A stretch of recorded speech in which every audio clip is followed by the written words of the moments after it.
ဆရာတစ်ပတ်နှစ်ယောက်ခေါင်းလောင်းကြီးထမ်းပြီးခိုးလာကြအဲ့ဒီတုန်းကလည်းကျွတ်တို့အဲ့ဒီခေတ်ကပလိယောဂတွေကဖြစ်ပလိယောဂဆိုတာတာရှည်ထားလို့မဖြစ်ဘူးအလောင်းတစ်လောင်းသေးလိုက်ညာကြီးမှောင်တယ်မဲသွားပြေးလိုက်ဘယ်ဘုန်းကြီးနဲ့မှသွားရမှာမဟုတ်ခဲနဲ့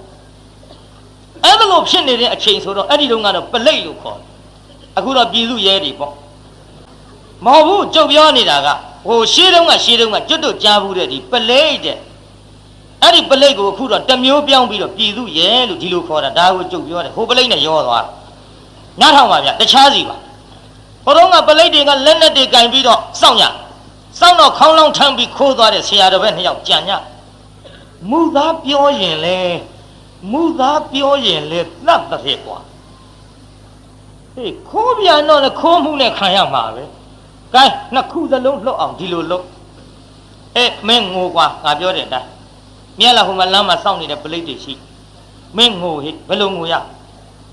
အမလေးတူမကြီးနဲ့တော့ခွဲရတော့မယ်ဒီတိုင်းငိုဟိပလိတွေနာရောက်လေအမလေးတူမကြီးနဲ့တော့ခွဲရတော့မယ်ရှေ့ကတပည့်ကငိုတယ်စောင့်နေတဲ့ပလိတွေကစဉ်းစားတယ်ဟေးမကန်းနဲ့သူတူမပလိယောဂနဲ့သေးလာလို့သူတူမပလိယောဂနဲ့သေးလာလို့ဆိုတော့ဘယ်စောင့်တဲ့ပလိကမှမဖမ်းဘူး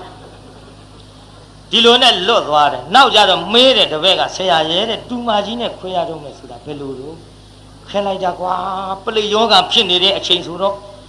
တူမကြီးနဲ့ခွဲရတော့မယ်ဆိုတော့အဆောက်တွေကလည်းပဲသူ့တူမပလိယောဂနဲ့ဖြစ်လို့အလောင်းချလာတာပဲဆိုပြီးမကရဲဘူးဟာဒီယောဂအလွန်လူကြောက်တာ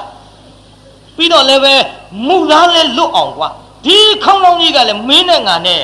တူမကြီးနဲ့ခွဲပြီးတော့တဝက်စီယူကမှာကွာ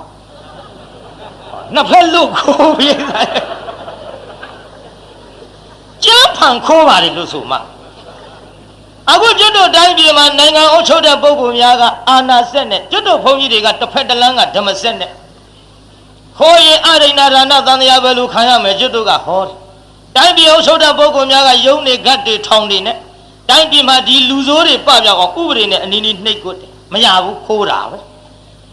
အဲ့ဒီလိုခိုးမှုတွေရှိလာရင်တိုင်းပြည်ကြီးချမ်းသာတယ်လို့မချမ်းသာ